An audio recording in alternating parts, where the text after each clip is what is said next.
Hi everybody, it's Justin from Main Man Bassing. This video is actually the first video in the series I'm going to do called The Breakdown. And what it's going to be the more technical aspects of catching fish.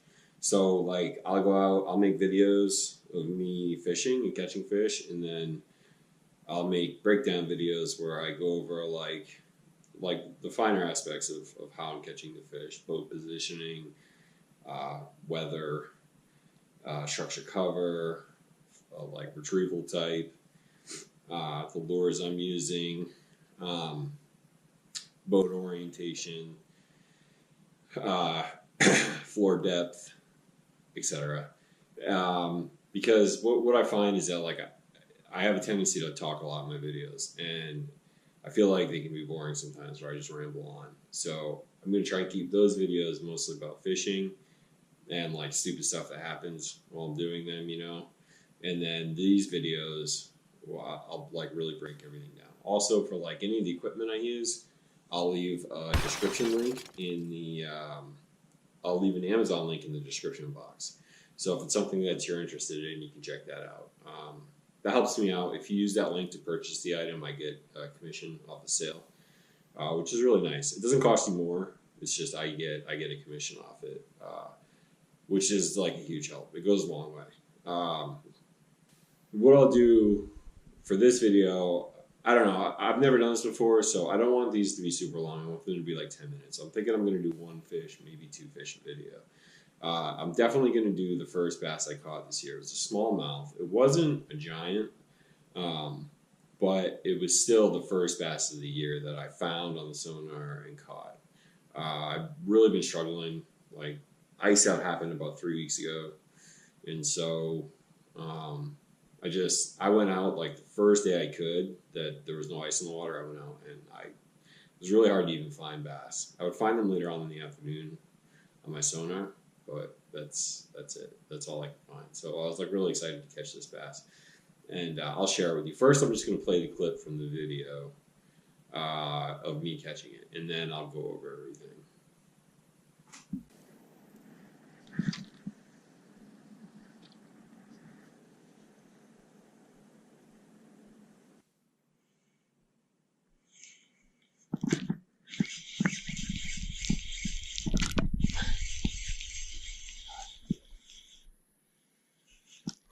Smallmouth? Yes, am I recording? Yes. Ah, you're beautiful. I'll take you all day, babe. Alright, I got it. My first smallmouth. Come here, babe.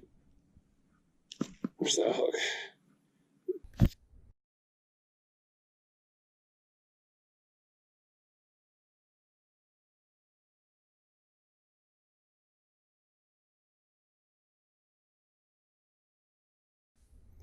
I'll take it. I will take it. Man, I'm going to see you in a couple weeks. First bass 2019. Oh, it felt good. Thanks, babe. Okay, so here's the topographical map. You can see like on the top left, you can see green. Those are the trees, right? And then the white area is the shallowest. And as you work your way down, like you see that red dot, if you work down past that, it's getting deeper. And I'm right at about 25 feet. That's where I caught that bass. Now,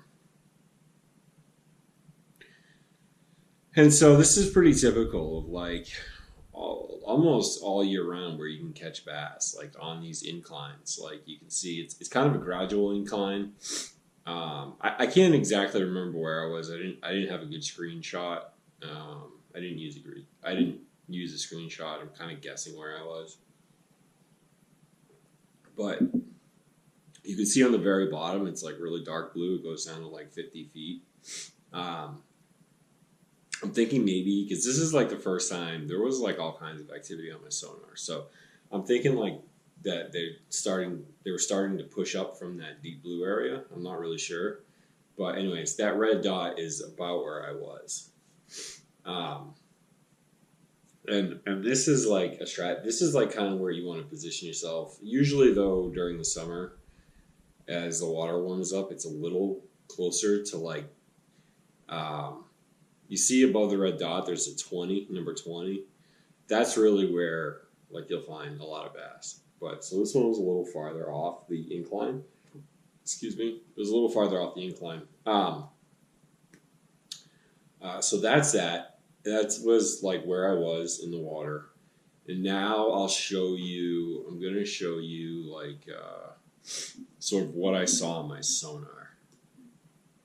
You'll see like this white image on the bottom right of my screen. That's sort of what I was seeing everywhere. You can see like, and this is kind of dramatic. Like it wasn't that much of an incline, but it was it was like a gradual incline. But you see like there's a boulder there, that little,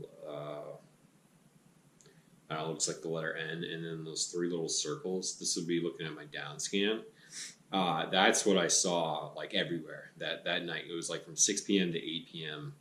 The water temperature was like 52 degrees, right around there. So it's really starting to warm up. I mean, today was 80 degrees, but it was cloudy. So if that sun can just break through, that water temperature is going to heat up. And that lake will heat up 10 degrees in 2 days. Easy. If we can just get a sunny day without any clouds. But anyways, like, so that's what you'll see on the downscan portion of your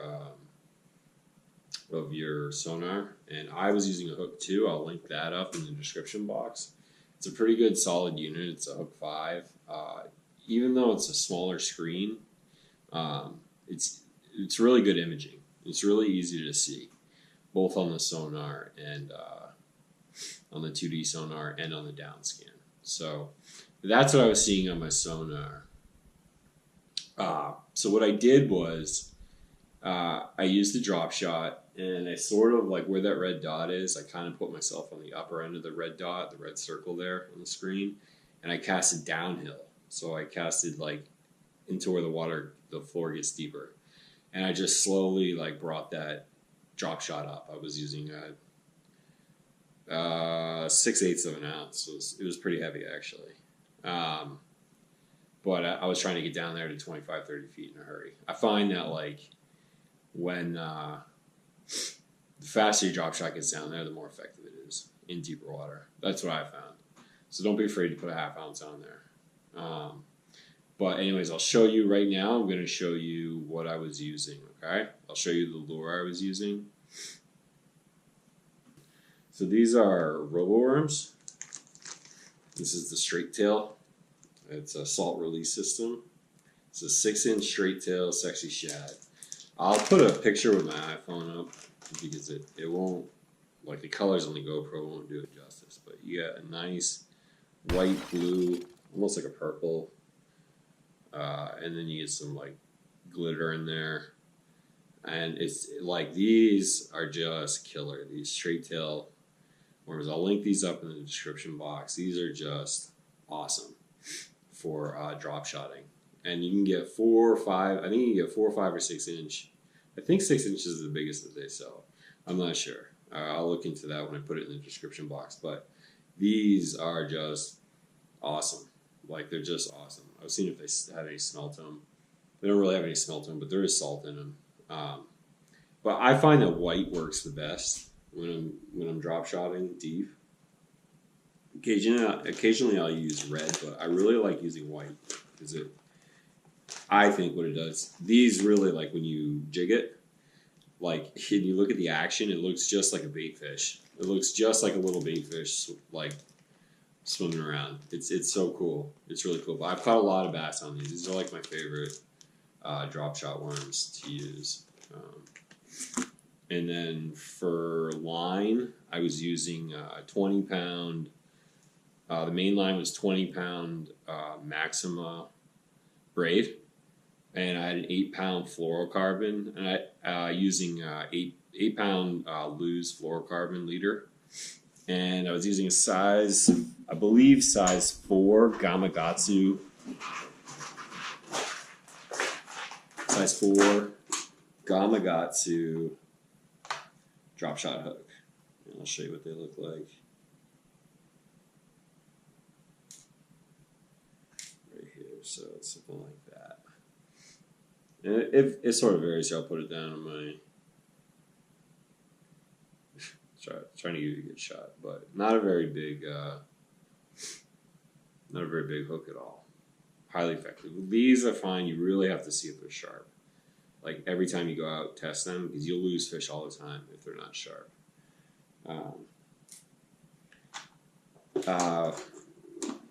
For the pole I was using, a Lose Laser SG1 graphite speed stick spinning rod. It's 7 foot. Pretty happy with that. I'm probably going to do a review on that. I've been happy with it so far. So this is the medium heavy. I'm always going to go. Oh no, I'm sorry. This is the medium fast speed. It's a medium fast speed. So it's got some backbone to it. It's got some stiffness because you can pull up some pretty big smallmouth, and you need to drag that lure down, those weights down. As far as your drop shot weights, I don't know. I'm kind of like, I find that I've been using these, which are 1/2 ounce. They don't tend to get, because when you're drop shotting for smallmouth, you tend to get caught on the rocks a lot. And I find with those being bigger, they don't get caught as easily. And then the reel I was using was a Shimano Sedona spinning reel. It's an older model. I'll link up the newer model. It's just a cheaper. I don't want to spend a lot of money on my rods and reels because I find that they just end up breaking. I'll spend money on maybe a bait caster, but other than that, to me it's not worth it because they just get damaged. They're my boat. My boat's real small. I'll step on the poles, or I've bent handles and stuff, stepping on them and putting them in my car. But nonetheless, it's an effective setup. So that was so I was just drop shotting, and that's what I was using. Everything I just went over, I'll put in a link in the description box. I just want to talk about the sonar drawing that I made there. That's pretty typical of what I look for. You go off the incline of where the shore goes up, right? And then you go to the floor and you look. And I don't go too far. Once I hit a flat line, I don't really go too much farther. I'll sort of circle my boat around and go back up the incline and I'm looking for those boulders on those inclines. Or a lot of times, once you're coming down, right?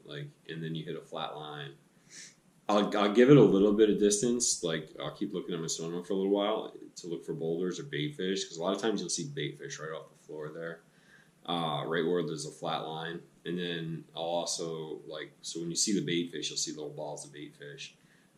Look for structure, and that's what you want to fish. You want to fish those boulders that you find down there. I just wanted to mention that because it's I can't emphasize that enough for catching smallmouth. I could do that basically from now until the end of the year. That's where I'm going to find smallmouth. It's in that anywhere from 15 to 40 feet on those inclines with structure on them. And then also sometimes you pull up largemouth too, good sized largemouth on those areas. And also depends largemouth will orientate themselves like that, but a lot of the lakes up here are just, the numbers of smallmouth are just insane. They're taking over, the largemouth population is declining. As more and more people inhabit the lakes, they're cutting away a lot of the vegetation in the lake. But anyways, I just wanted to mention that. And then right now I'm going to play the video in the background once again, and I'll mute it though.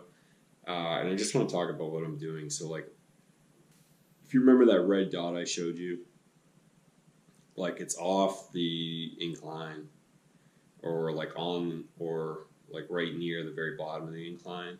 So I always position my boat so it's uphill a bit, and then cast down into deeper water and drag that lure up. And what's happening is first of all, that's where all the structure and cover is. And bass really They really like hard surfaces because they eat their bait off the hard surface. It's kind of like their Bill Siementhal is a pro angler I follow. He says it's their he's a Hall of Fame angler actually.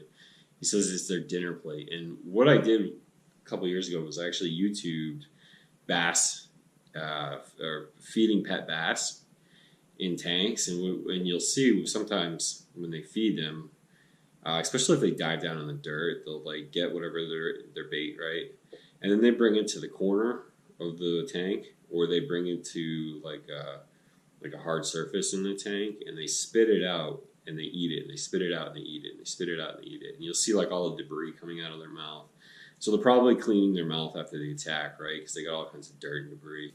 But they're also probably positioning the fish for, or what the prey that they have for efficient digestion is what I think is happening. So they really relate to those hard structures. They also use it for ambush. They hide behind it. Shadow is really great too, but I'll get into all that later.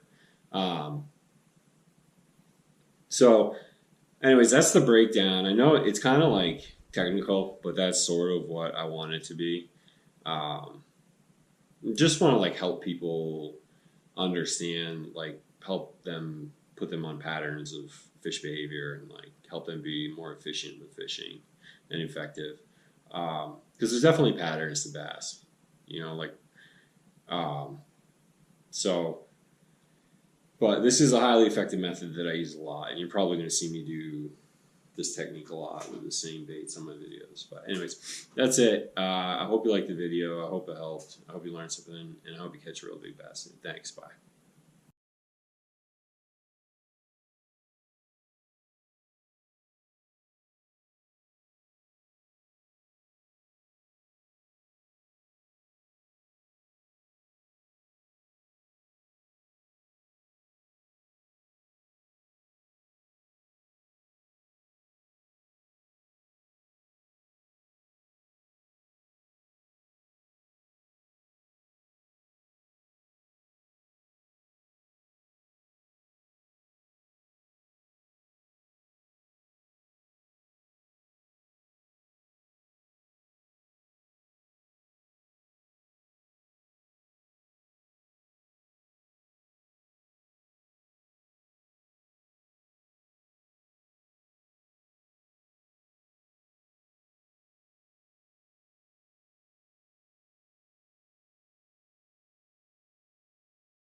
Oh,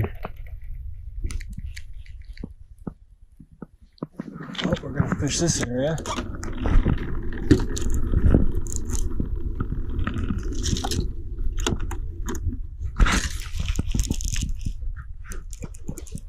Oh, dude. That felt good. This isn't a bad one.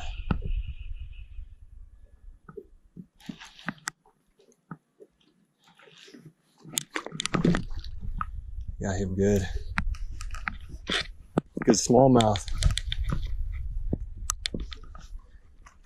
Whoo-wee, you in Maine for show. Yeah, baby. Come here. Just barely got this guy. Am I recording? Yeah. Ah, thank goodness. Pliers for it. Was not expecting you, big girl. When the smallmouth gets you, you in Maine for show. Holy cow, you are gorgeous. Spro rat. Oh my goodness.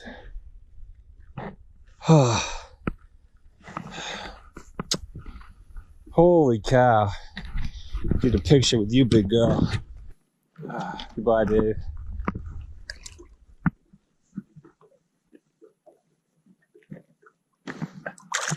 Whew. Oh,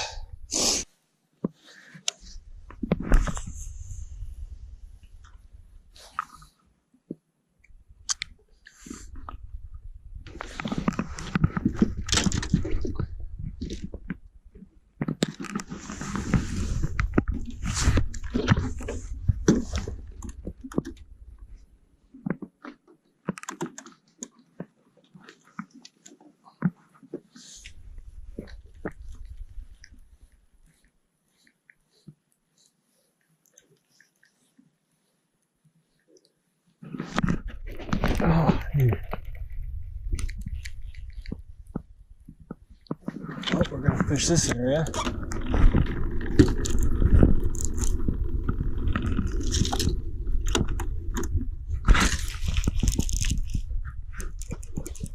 Oh, dude. That felt good. This isn't a bad one.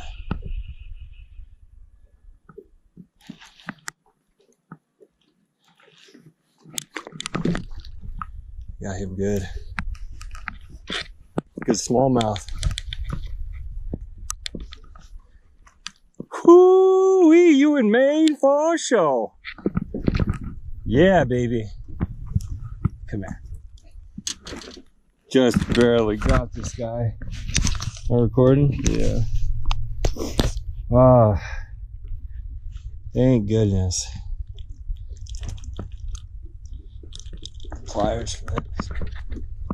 Was not expecting you, big girl. When the smallmouth gets you, you in Maine for show. Holy cow, you are gorgeous. Spro rat. Oh my goodness.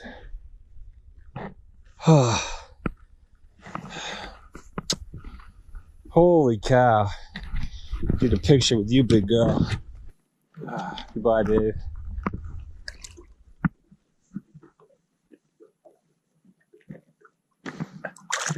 Whew.